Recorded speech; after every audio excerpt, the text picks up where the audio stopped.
أما بعد بسم الله الرحمن الرحيم يا أيها الإنسان ما غرك بربك الكريم الذي خلقك فسواك فعدلك في أي سورة ما شاء ركبك صدق الله العظيم. Tuan-tuan puan-puan yang dimuliakan, alhamdulillah kita bersyukur pada Allah.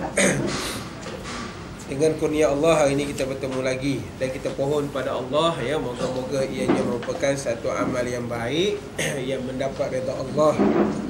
Seterusnya dijadikan satu bukti kepada kebaikan kita di akhirat nanti, yang mana kita harap ianya boleh memberi syafaat ya kepada kesusahan. Andai kita dibangkitkan dalam kesusahan, moga-moga idaklah ya, takut kita tuan-tuan puan-puan ya. Baik, hari ini insya-Allah kita sambung balik ya pengajian kita pada muka surat yang ke-19. Okey. Ni cucuk ni pihak sini ya. Tak boleh. Ya, muka surat 19 makna qiyamuhu ta'ala bi nafsih. Okey, dengar elok.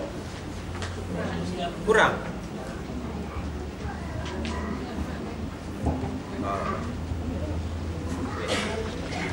Okey, boleh. Dekat dia. Bau terang. Dia memang kena tutup lampu ke? Kena bermalap-malap. Lain macam je bermalap. Okey. Tak apa. Baik, yang ke-19.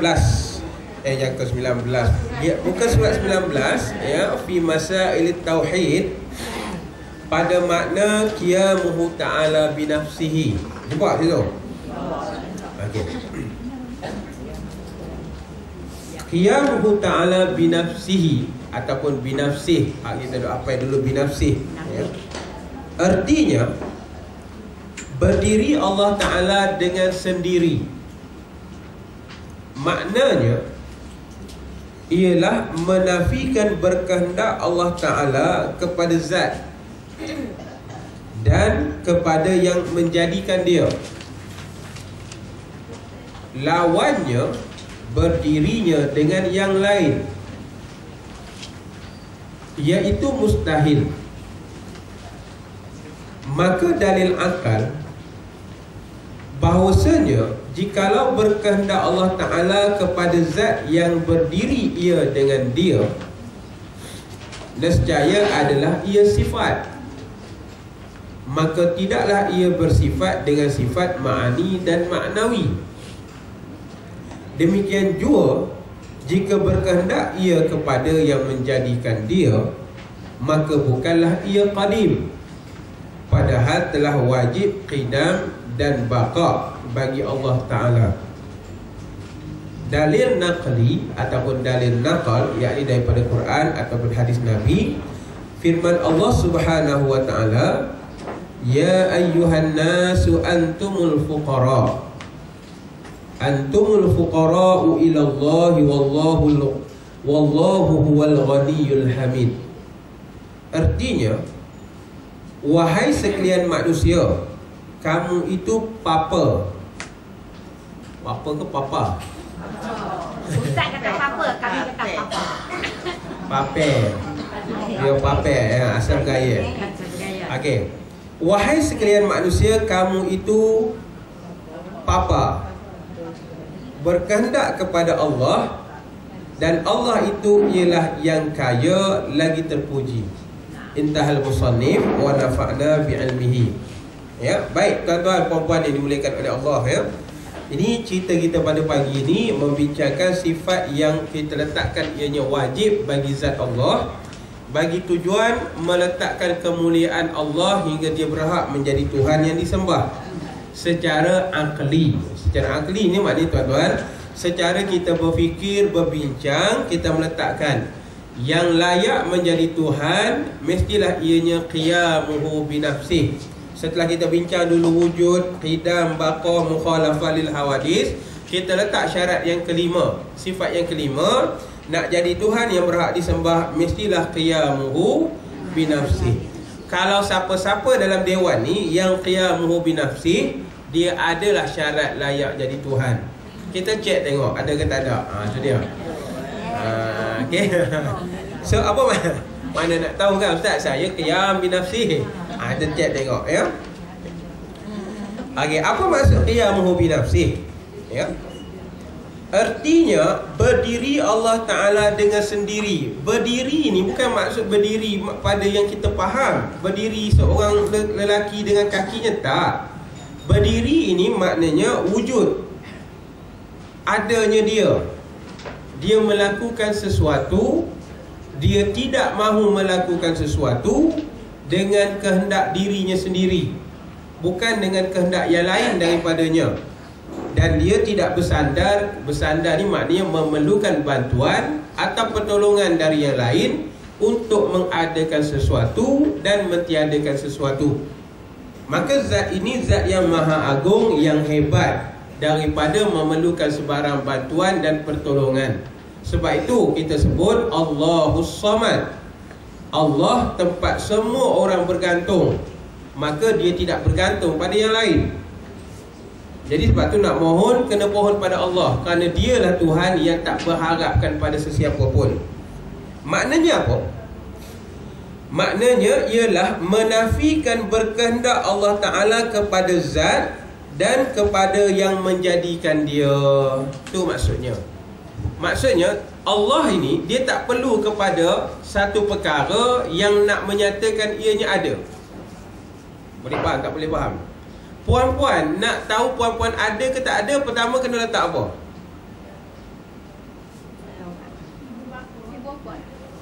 Ibu bapa. Yang kedua,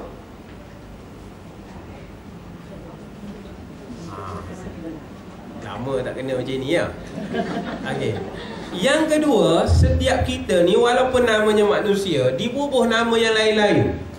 Nama Rafi'ah, nama Zainab, nama Farhana. Ada ke umur gini nama Farhana? Tak ada dah ya. Ni nama yang okey. Kenapa kita bubuh nama? Kerana nak menyatakan kewujudan tu tadi, existence. Ni bahasa orang mudanya. Maksudnya nak menyatakan kita ni tetap ada. Terpaksa kita sandarkan kita ni pada satu nama. Yang kedua, kita terpaksa bergantung pada tempat untuk menyatakan kita ni ada. Maka zat ini bukan macam itu. Sebab tu bila puan-puan tengok IC, tuan-tuan tengok IC, kenapa ada bin kat situ? Ataupun ada surname, sedangkan itu bukan nama kita. Maka itulah tempat bergantung kita untuk hidup, untuk wujud. Rafi'ah bin Ramlan kata. Ramlan binti ya, binti. Rafi'ah binti Ramlan contoh. So binti Ramlan itu dah satu tanda lemahnya manusia. Sebab apa? Dia beritahu dia wujud daripada Ramlan. Tanpa Ramlan yang menjadi sebab untuk dia wujud, dia tak wujud. Ya. Tinggal kat mana? Kampung Parit Nibong contoh. Boleh tak kita nak tanya orang, Makcik Rafi'ah kat mana? Ada. Yalah, kat mana?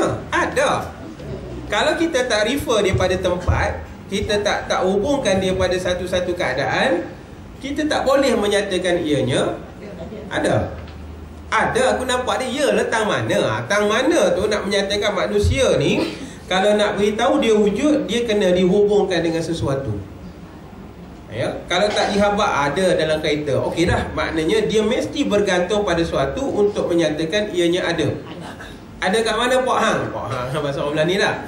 Ada kat belakang rumah. So kita tahu dia nak wujud kena digabungkan dengan sesuatu. Tetapi dalam konteks ketuhanan, bila sebut Allah ni ada, dia tidak bergantung pada sesuatu. Sebab itu Tuhan di mana ni tuan-tuan, puan-puan, dia tidak merujuk kepada tempat. Tetapi kita tak boleh nak bagi tahu dalam bahasa yang lain daripada perkataan di mana. Boleh faham ke maknanya? InsyaAllah. InsyaAllah. Dia memang wujud, tapi nak kehabat di mana? Sebab di mana pada kita tempat. Sebab kita tak boleh guna perkataan lain daripada di mana, kita tak boleh nak faham. Saya ambil contoh gini. Puan-puan berjalan atas darat tu. Ada tak puan-puan berjalan dalam air? Waktu berenang, masuk kolam tu, berjalan tak dalam air? Kaki tak sampai ke kat kolam tu? Sampai. Berjalan tak dalam tu? Sama tak dia punya momentum? Apa bahasa kita momentum? Dia punya pergerakan ketika di darat dengan di sungai tak sama. Kenapa kita panggil berjalan juga? Sebab kita tak ada perkataan lain nak hafal benda tu, nak beritahu benda tu lah. Tapi tetap hakikatnya tak sama. Macam orang berjalan di angkasa tu. Kita kata dia berjalan ke angkasa, tapi rupa berjalan tak? Tak, terlompat sana, terlompat sini. Kalau pun perkataan melompat pula, kita nampak benda lain. Maka sebab itulah dalam konteks ketuhanan ni, bila ditanya Tuhan itu di mana, di mana tidak boleh dimaksudkan dengan tempat. Tetapi kita guna juga perkataan di mana kerana akal kita levelnya taraf tu je. Maknanya kita tak boleh fikir benda hak lain daripada maksud tempat. Maka diterima. Boleh tanya Tuhan di mana, maka kita jawab ianya di mana-mana. So di mana-mana ni puan-puan, tuan-tuan bukan tempat. Sebab kalau di mana-mana maksudnya tempat, saya boleh tanya tuan-tuan, Tuhan ada tak dalam dewan kita ni? Dekat masjid sana ada tak? Dah ada berapa?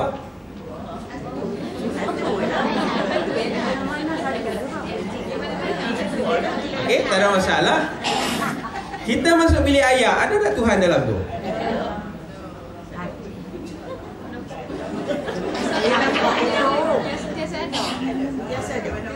Kita buang ayak lalu ke lorong tu. Dalam lorong tu ada tak Tuhan? Allah ada di mana-mana. So di mana-mana tu maknanya tempat ke pada manusia? Pada manusia, bukan di mana-mana. Tempat pada manusia. Okey ke tak okey puan-puan ni? Boleh faham? Saya macam ni, waktu saya balik daripada satu perjalanan jauh, saya duduk dengan seorang Cina. Tapi dia orang Cina lah, orang Cina di tembok besar Cina. Nama dia Nasaruddin, Muslim lah. So kami pun berbincang lah dengan bahasa yang masing-masing tak berapa nak erti kan. Dia boleh bahasa Arab sikit, saya boleh bahasa Arab. Dia boleh bahasa Inggeris sikit, saya pun boleh bahasa Inggeris sikit. Masing-masing sikit-sikit, campak-campak sembang-sembang, masuklah sembang bab Tuhan ni. Dia tanya, you Muslim? Muslim. You Muslim? Muslim. Alhamdulillah kata. Kat Malaysia ada Tuhan Allah tak? Ada lah. Kat China ada Tuhan Allah tak? Ada. So Allah ada berapa? Allah ada satu saja. Okey. Tak ada masalah. Kemudian kita kata, dalam penerbangan ni ada tak Allah? Ada. Dalam tu toilet ada tak? Ada. Dalam corong toilet tu? Ada. Kalau kita kata ada pada maksud tempat, takkan Tuhan kita duduk dalam corong tu? So ada tu ada di mana? Ada tu tuan-tuan, maksudnya ada di sini. Ya, Tuhan itu kena wujud di hati. Sebab itu bila Tuhan jadikan hati bukan untuk manusia, hati untuk Allah. Fa aina ma tuwallu fasamma wajhullah. Kemana pun kamu menghadap, maka nama Allah ni lah. So maksud Tuhan berada di mana-mana ni puan-puan, tuan-tuan. Kita pergi mana pun, keimanan kita pada Tuhan yang memberi rezeki, keimanan kita pada Tuhan yang memberi dosa dan pahala, keimanan kita pada Tuhan yang apa? Yang menjadikan kita, yang memerhatikan kita sentiasa akan wujud. Tapi kalau kita ada kata Tuhan ada dekat masjid, tutup pintu masjid, alhamdulillah Tuhan tinggal dalam. Hak tu yang berlaku hari ni. Orang nampak Tuhan pergi tanah haram ke? Orang nampak Tuhan pergi Mekah, pergi Madinah. Hak tu Tuhan hebat, tak berani nak buat jahat sangat kat situ. Masuk masjid pun tak berani sangat, pasal masjid ni rumah Allah dipanggil. Keluar masjid dia sarung selipar orang. Pasal apa? Tuhan tinggal dalam masjid. Sebab dia faham kewujudan itu di mana, di luar pada manusia. So kewujudan Allah ini kita nak tanam imannya dalam hati. Maka kemana pun kita pergi tuan-tuan puan-puan, Tuhan ini sentiasa berada dekat dengan kita. Kedekatannya ataupun kuatnya hubungan kita dengan Allah ni, kita sebut nama dia banyak kali, maka dia lebih dekat, lebih menyerat dalam hati. Sampai kita nak buat benda tak baik pun kita tak berani. Kenapa? Kita rasa malu dengan dengan Allah ni tadi. Sebab kita dah rasakan betapa dekatnya Tuhan pada diri kita ni. So ini peringkat-peringkat. Kalau dalam tarikat tasawuf ni, mereka sampailah yang ini. Ya, dia rasa dah sangat Tuhan itu dekat sangat dengan dia, tapi bukan duduk dalam dia menjelma macam tu. Ustaz lagi salah faham pula. Maknanya dia merasakan kewujudan tu sampai macam tu. Bila nak buat tak baik, dia rasa malu.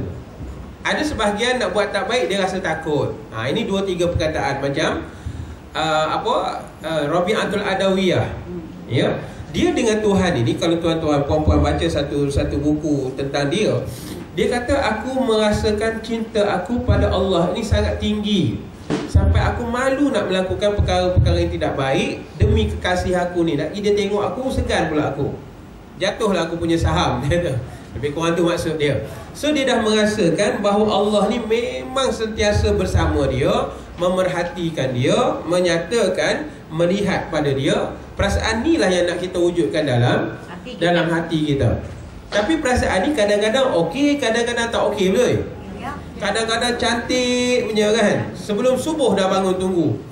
Kan semayang 2 rakaat, baca Quran. Bila nak main subuh tak tahan dah aku nak semayang ni. Satu hari. Minggu yang lain Allah subuh pula. Tak dan nak lelap. Padahal tak jadi macam tu.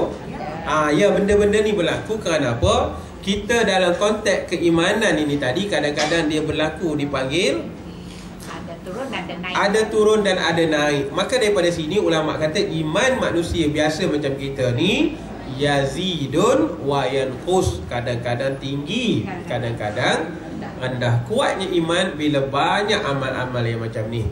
Dia berbeza dengan iman malaikat. Iman malaikat ni dia tak naik, dia maintain ya. Dia berbeza dengan iman rasul ya. Jadi kita duduk pada peringkat yang ini. Okey, so qiyamuhu ta'ala bi nafsi ni, balik kita memahami dia macam mana. Kita faham bahawa Tuhan ini Tuhan yang tidak berkehendak kepada makhluk. Kena faham sangat yang itu.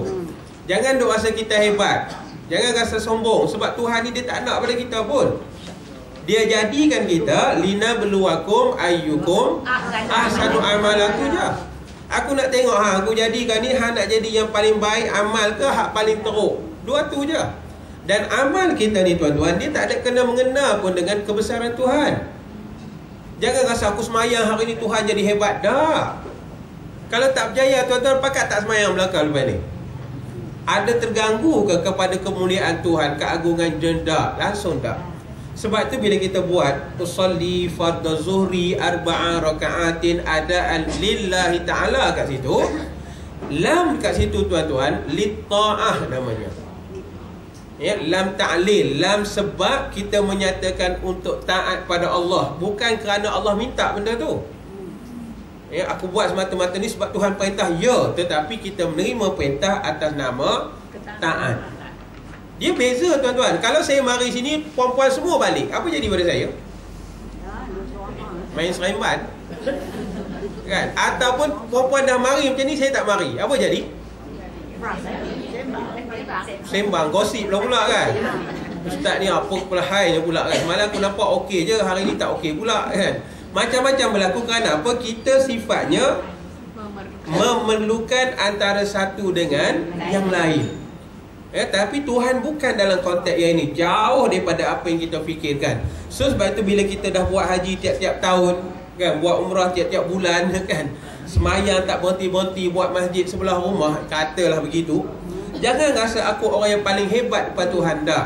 Kerana semua ini bukan apa yang Tuhan kehendak, tetapi itulah yang kita perlukan. Kita perlu kebaikan, moga-moga Allah pandang kita ni buat baik, itu je.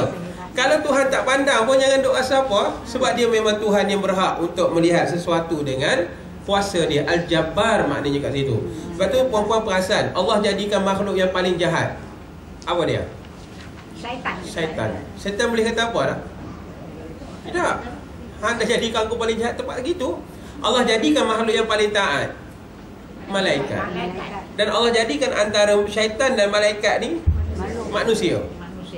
Ya, maka kita dah bertindak, diberi fikiran oleh Allah, diberi panduan dengan wahyunya, memilih antara dua.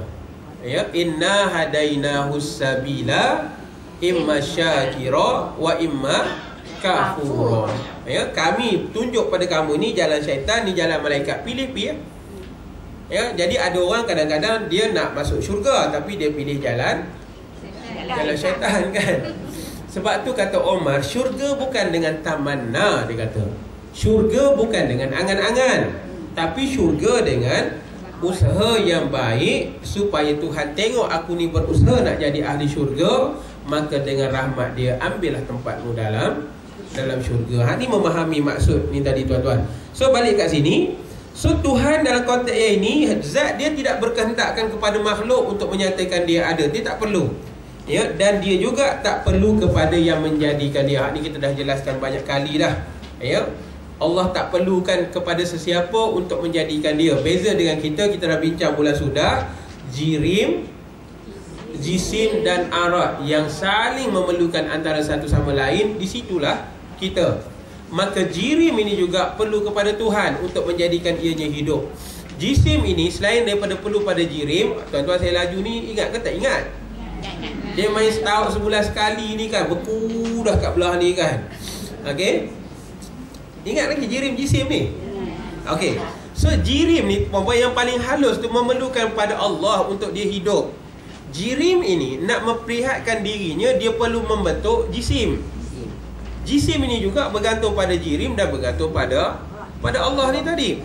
Jisim ini nak jadi rupa macam ni perlu kepada apa yang kita panggil arad ni tadi. Hak ni kuliah kita pada bulan yang sudah. Maka keseluruhan tiga ini saling bergantung harap antara satu sama lain. Hilanglah qiyamuhu binafsihi pada makhluk ni tadi. Ya, boleh faham? Ya, bila kita nak wujud perlukan tulang, kulit, daging dan sebagainya. Tanpa semua ni kita tak ada, maka kita bukanlah qiyamuhu binafsih. Ya. So sebab tu ke depan nanti ada jumpa kam munfasil dengan kam muttasil. Hak ni tuan-tuan puan-puan, dia punya bahagian pertama sekali. Surface dipanggil apa? Bahagian permukaan dulu. Tuan-tuan dah nampak ni rupanya gini, tapi tak semestinya macam tu lagi. Macam kita tengok ikan dalam sungai. Tengok dari luar ni besar macam, bila naik Allah mak kecil. So tuan-tuan baru yang ini. Ataupun sudu dalam cawan tu kan, tengok asal sudu ni bengkok dari luar kan. Bila kita tarik, oh sebenarnya dia lurus kan. So yang inilah sekarang ni baru kita nak faham bahagian surface-nya saja, atasnya saja, tapi memahaminya pun dah memadai. Baik.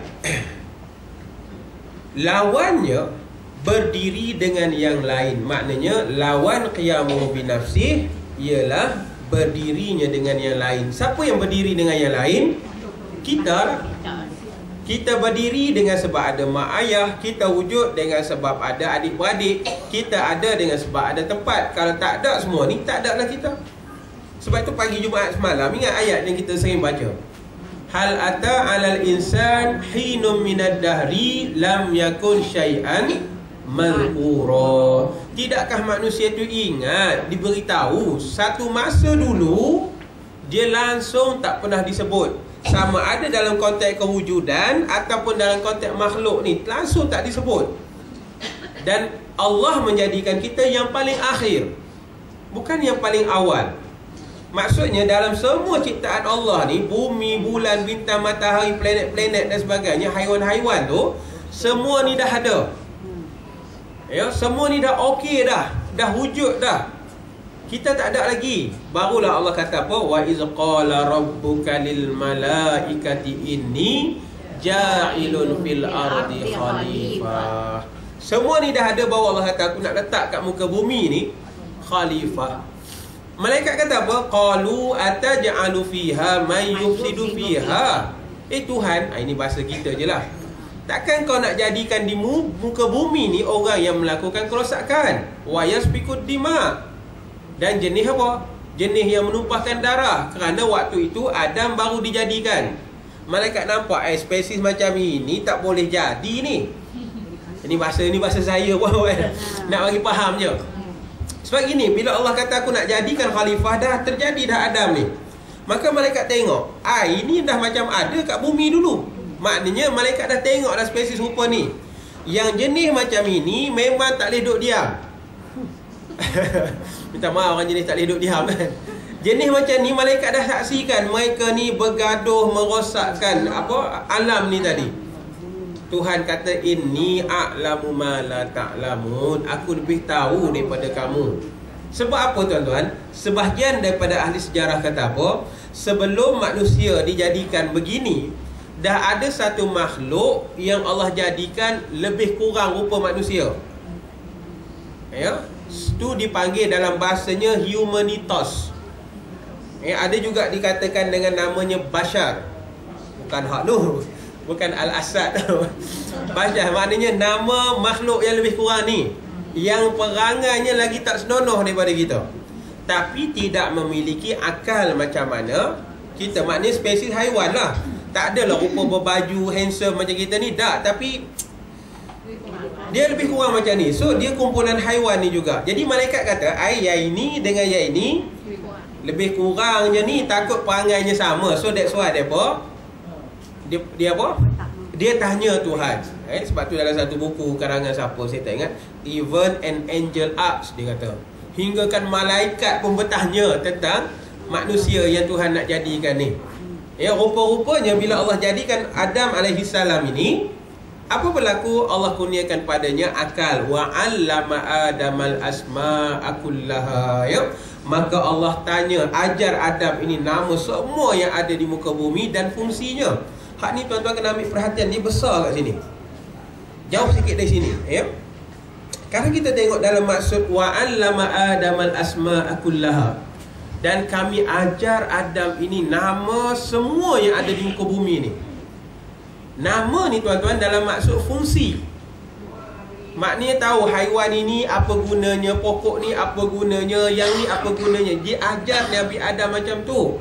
Sebab tu ayat yang ini menolak teori yang dipanggil teori evolusi. Okey ke puan-puan boleh faham ke ni? Ni sebab dah lama tak masuk sekolah, pencen dah lama dah. Okey. Orang kata dulu kita ni bermula dengan zaman yang tidak bagus. Kita mundur, akhirnya maju-maju. Biasa tak sejarah kata gitu. Dulu kita pakai cawat. Kita pula perempuan lah kan. Dah zaman tu sama harap. Kalau nak jenuh duduk sini bercawat. Cerita dia, kalau perempuan tengok dalam aliran sejarah manusia dan sains, dia kata tamadun ini bermula dengan sangat perlahan. Manusia tak pandai nak buat itu, nak buat ini. Manusia tak reti berpakaian dengan baik dan sebagainya. Jadi bila berubah satu zaman, baru dia mencapai kemajuan dan kemodernan. Sedangkan Adam ini Allah dah sebut, dia ajar semua. Dia gini, saya nak bagi dalam bahasa mudah. Macam mana kita boleh tahu kambing kita boleh makan, harimau kita tak boleh makan? Jangan.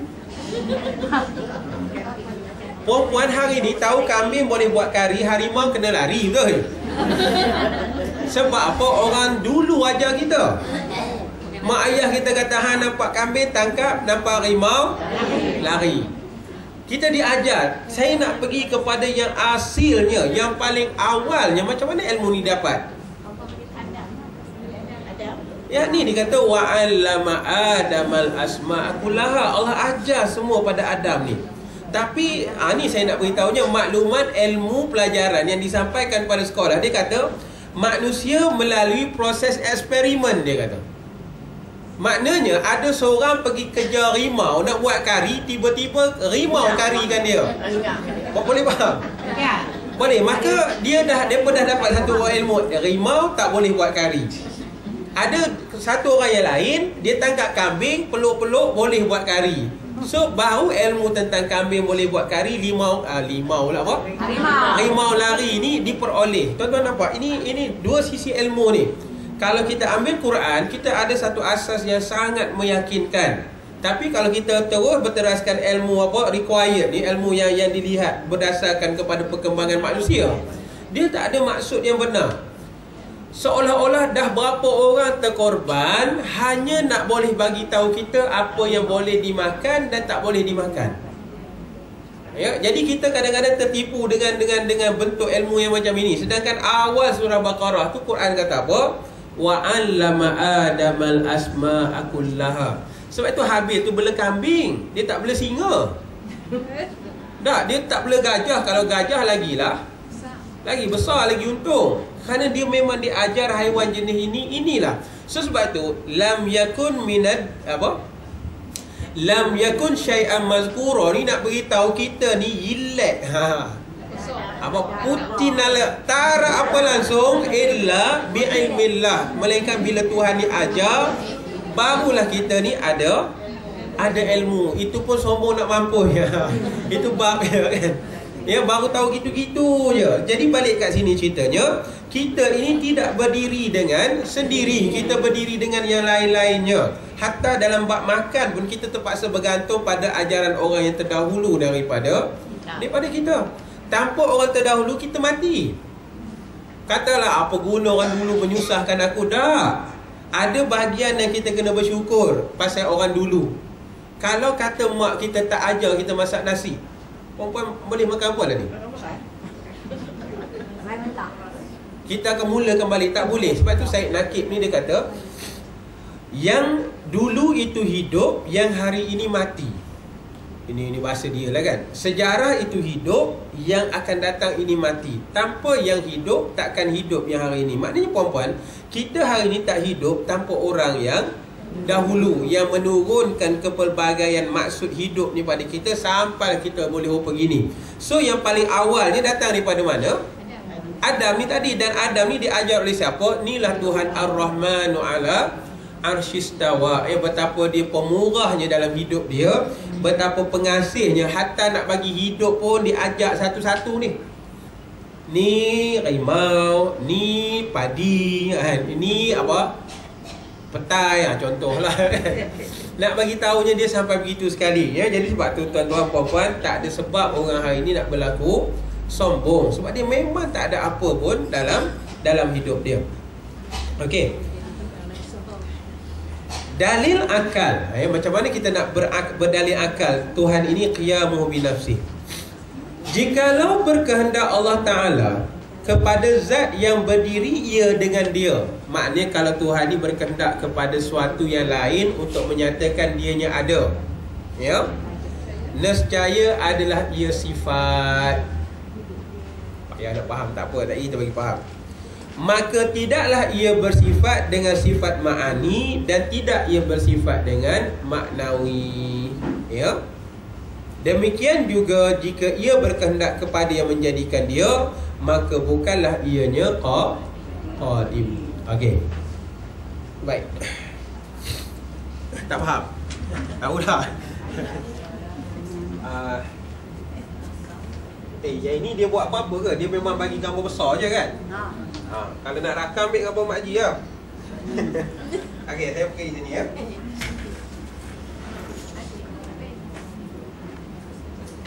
Ada pen tak Ustaz? Pen. Ada kot, kau ada? Ada.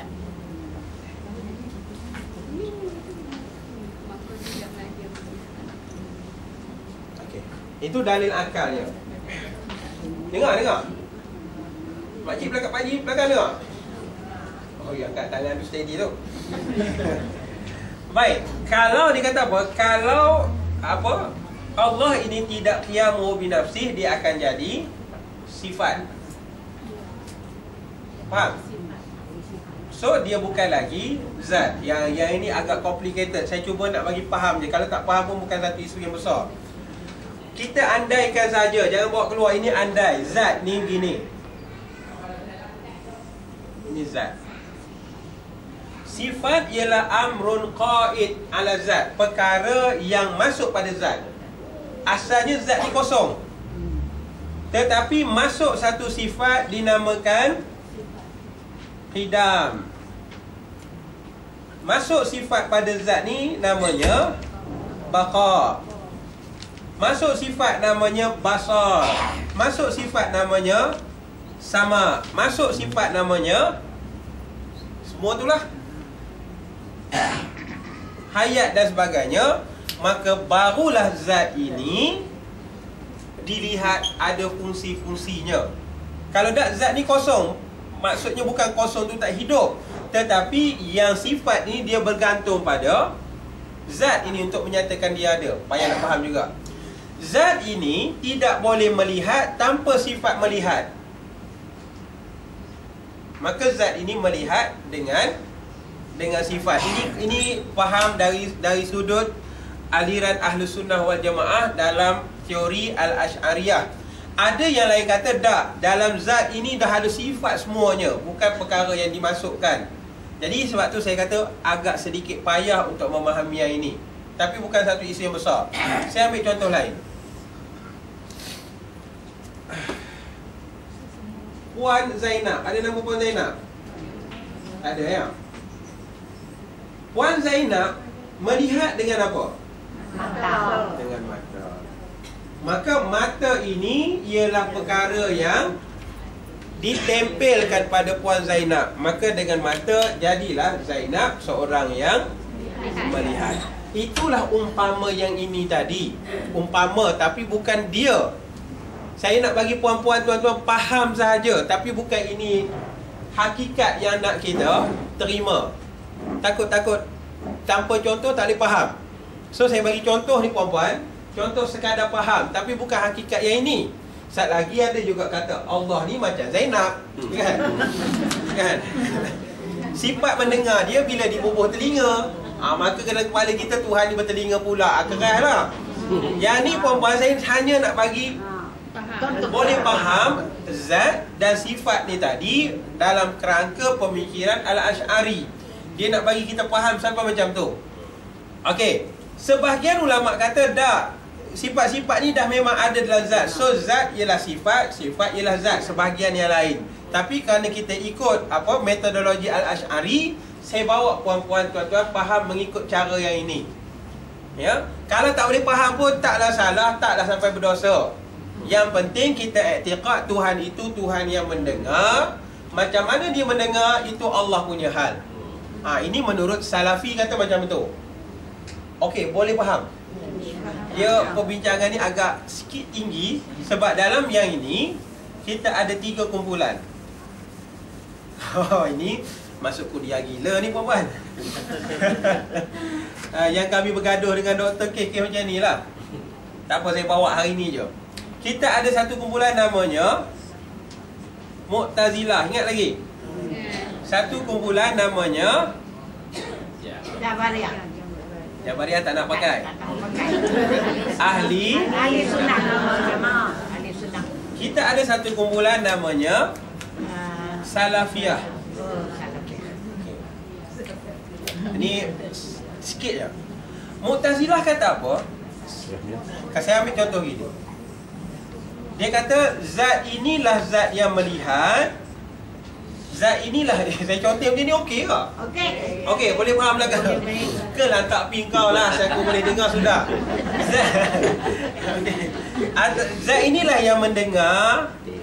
Zat inilah yang qidam. Zat inilah segala-galanya. Ini kata Mu'tazilah. Kata Asy'ariyah dah. Ya, zat ni satu sifat pula dia masuk. Mendengar kata, melihat kata, apa lagi? Qidam kata, baqa kata. Dia daripada luar dia masuk. Amrun zaidun dipanggil. Ini kata Ahli Sunnah. Kata Salafiyah pula, hak ni semua tak masuk kira. Zat itu kalau dia mendengarlah dia. Macam mana? Lantak pi ke dia. Okey, kita tak boleh kata dia ada telinga. Kita tak boleh kata dia mendengar macam kita mendengar, tapi dia mendengar. Mendengar, puan-puan harus faham mendengar. Zat tu melihat. Melihatlah, nak tanya apa lagi? Ini dipanggil Salafiyah. So 3 kumpulan ni lah yang hari ni duk ada pada keliling kita. Kesemua ini kita tak nafikan kebenarannya. Yang penting semua beriman Tuhan ini Tuhan yang sempurna, maha sempurna. Cuma cara kita nak faham ni tuan-tuan, ikutlah. Kalau kita rasa dengan jalan yang ini mudah kita faham, fine, tak ada masalah. Kalau rasa dengan macam ini boleh faham pun tidak ada masalah. Dalam konteks yang ini, dalam bab yang lain, cerita lain lah. Ya, dalam bab perkara-perkara mereka menolak sahabat dan sebagainya, itu cerita lain. Tapi dalam kes yang ini sahaja. Okey, dalam konteks yang ini nak memahami maksud zat tu tadi. So, Tak lagi terodik ya. So dia kata apa? Kalau ya zat itu tidak qiyamuhu binafsih, maka dia akan jadi sifat. Itu maksudnya. Kalau zat ni tak ada dengan sendirinya, dia adalah sifat. Mustahil dia sifat, sebab sifat ni kita dah bincangkan perkara yang datang pada zat. Macam Zainab ni tadi, kalau kita kata Zainab ni lah mata, mata tu lah Zainab, mustahil dia kata. Kerana kita dah faham Zainab melihat dengan mata. So mata satu perkara yang ditambah pada Zainab, dan dengan mata ini Zainab melihat. Okey. Allah zatnya begini, qiyamuhu binafsih, masuk pada zat, maka dia tidak memerlukan apa-apa. Ya, maka banyaklah krisis-krisis dan kritik kat sini. Cuma hak ni metodologi kita yang sini. Kita tak guna pakai yang ini, kita tak guna pakai lagi yang ni. Tuan-tuan masuk tahun 4 kuliah Al-Azhar, baru kita baru kita gabungkan dia, baru jadi apa, bengong ke tak bengong tak tahulah kan. Memang agak susah sebab ini dipanggil kaedah falsafi dipanggil. Adapun yang mudah, kita gunakan ayat Quran, kita faham melalui ayat dan tafsir, cukup dah. So sebab kita nak ngaji darut macam tu, inilah dia. Ya. Salafiyah ni ulama yang terkemudian. Salafi yang terkemudian sikit.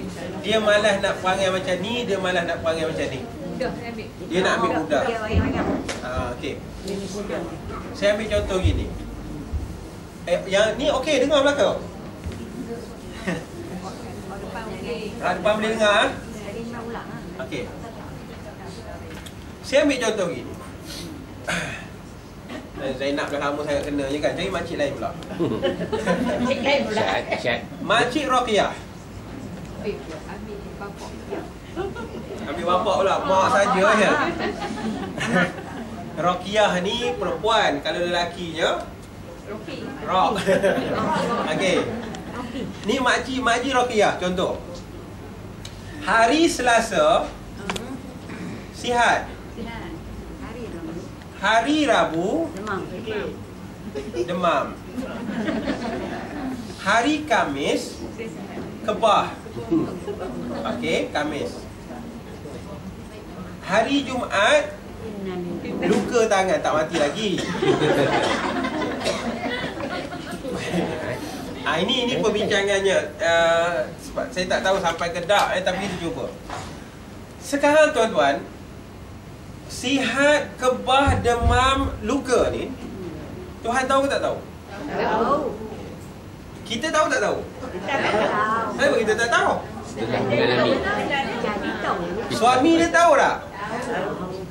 Suami dia tak tahu lampau je suami kan. Okey. Sekarang kita pergi satu bab ni jauh sikit ke depan, dalam bab ilmu Allah. Okey. Hari Selasa sihat, hari Rabu demam, hari Khamis kebah daripada demam, tiba-tiba hari Jumaat luka. Pasal lelaki dia tak masak lah tu kan. So, yang ini, perubahan ini tuan-tuan puan-puan, dalam ilmu Allah. Maknanya, hari sihat Allah tahu, hari sakit Allah tahu. Berubah tak? Ilmu Allah ni tak? Maknanya berubah dari ilmu Allah. Maknanya semalam Roqiyah sihat, hari ni dia sakit. Tak ubah betul? Ya. Jamin. Hari ni jangan keluar lagi dah, saya bagi faham betul. Saya lagi keluar keras saya. Okey. Kalau kita kata dia tak berubah, maknanya Hajah Roqiyah ni, macam mana hebat dia jaga kesihatannya pun, dia akan kena semua ni. So kita ni apa? Robot ke apa?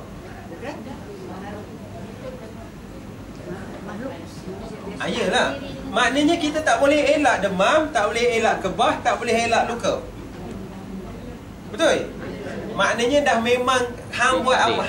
Hang ikat jari kat dinding pun, hari Jumaat pasti luka. Ya. Tak diro. Okey. Sampai tak? Kalau tak sampai, tak ada masalah. Pak Cik Rocky Saya contoh. Suami dia lah. Suami dia tembak siapa? Pak Ali. Mati Pak Ali. Okey, boleh faham? Mati Pak Ali pada hari Jumaat. Geram tak makan, pergi kedai. Ali, kau tak masak lagi? Dah lah bini aku tak masak. Dia tembak. Boleh faham kita? Kedai makan. So dalam ilmu Allah, Pak Ali ni mati hari Jumaat. maknanya kalau tak ditembak oleh Pak Cik Rocky yang mengamuk dekat bini dia pun, dia akan mati hari Jumaat. Hebat sungguh. Pak Cik Rocky dibawa ke mahkamah. Bicara, didapati bersalah hukum gantung. Semua ni dah ditentukan macam ni. Kalau saya ubah sikit, okey. Pak Cik Rocky kata, Tok Hakim, Ali ni kalau aku tak tembak hari Jumaat pun dia mati. Kau faham macam tu kan? Ali ni kalau aku tak tembak hari Jumaat pun dia mati. So buat apa hang hukum aku? Ya lah, kalau dia tak sebab aku mati dah. Tetap akan mati. Oh jangan lain pula. Mungkin orang ni tembak. Okey. Di sinilah dia punya konflik yang berlaku dalam memahami maksud yang ini. Dalam ilmu Allah ni tadi. Sebab tu ada macam-macam mazhab yang kita pun pening. Ada orang lah tak pilih Tuhan dah kata aku macam ni lah, macam mana. Ya, ada orang ni, Tuhan dah ulat dalam batu pun hidup memang, tapi dia tak pakai seluar.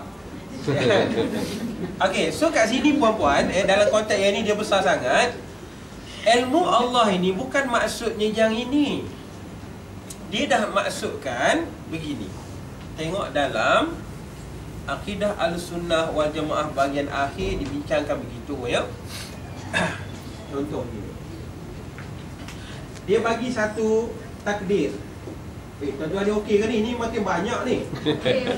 Ni contoh takdir. Masih okey. Main pisau,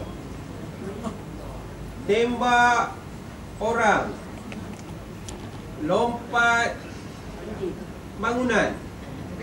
Takdirnya luka, mati, cedera. Faham? Maknanya Tuhan dah tetapkan dalam ilmu dia. Sebab tu ilmunya sangat banyak ni. Kita pun tak tahu di mana yang sebenarnya, di mana ketetapannya. Maka perkara-perkara ni dah ditentukan. Dalam ilmu Allah ni dah ditentukan. Hang main je pisau, cuai, luka. Tuhan dah memang tahu dah benda ni. Jumaat, Sabtu, Ahad, Isnin, itu cerita Mak Haji Roqiyah.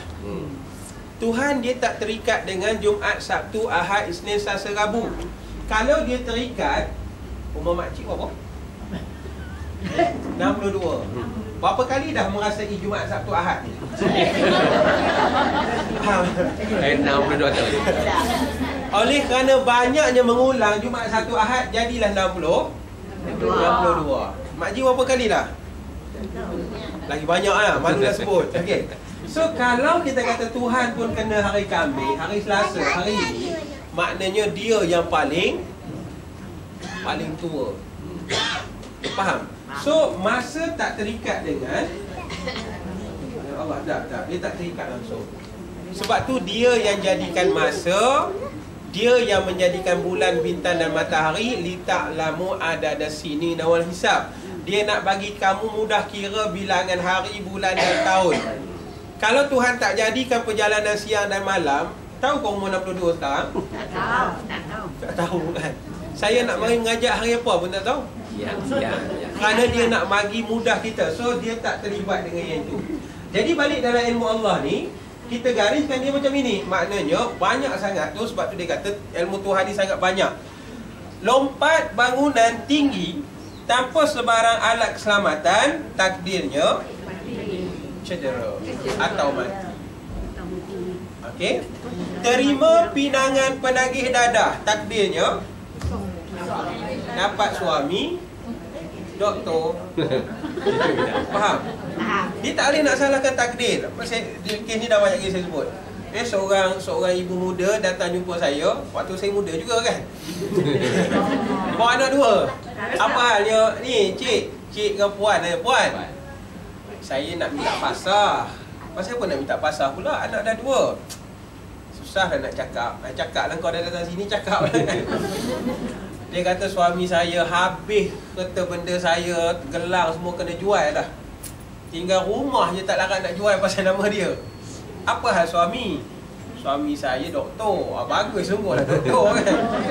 Rupanya doktor lagi satu. Ya. Saya tanya dia, sembang saya tanya dia, bila lagi tahu suami ni doktor?